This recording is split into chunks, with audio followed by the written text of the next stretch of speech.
Whenever we see one website, all the dynamic data that is visible comes from some place. So this place is nothing like extraordinary. It's just one database. So if you are accessing some kind of social media website, all the posts and all the text and all will be stored, right? Maybe some user details and maybe some friend details. All those things will be stored, right? That place will be stored in something called as database. In simple word, database is nothing but a place where all the data gets stored.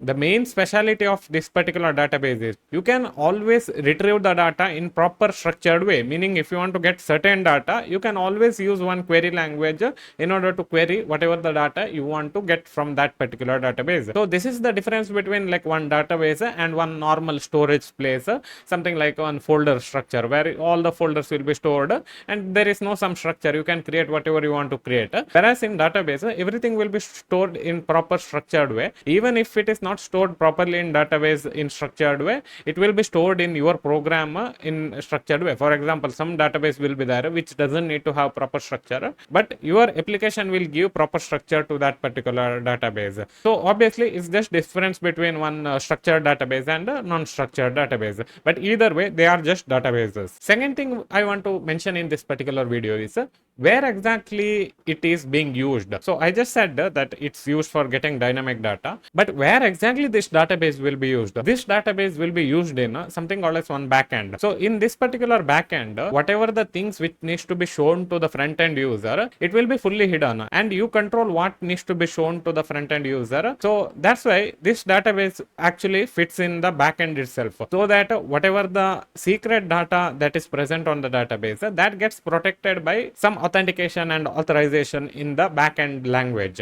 So in backend language, we always query to that particular database to get certain data and it will be visible to the front end. So for example, if you are logged in and you have admin access, then you should be able to view all the database data. Whereas if you are just normal regular user, then you shouldn't get access to that particular all the database data. You should get access to only specific items and your own database details. So this is why having one backend language is most important whenever you are using database with one website. So this particular backend language controls all the database inflow and outflow, and because of this all the database gets protected from unauthorized access. So now you might think like, how does this particular backend language communicates with the database? There is something called as query language. For example, if you are using MySQL, then you will be using SQL for obviously managing all the queries. So for example, I think if you are in college, you will have this particular thing in database where you have to retrieve student details and save student details, all those things. In eventually when you actually become developer, you have to implement backend language in such a way that you can send just the query language to the database, and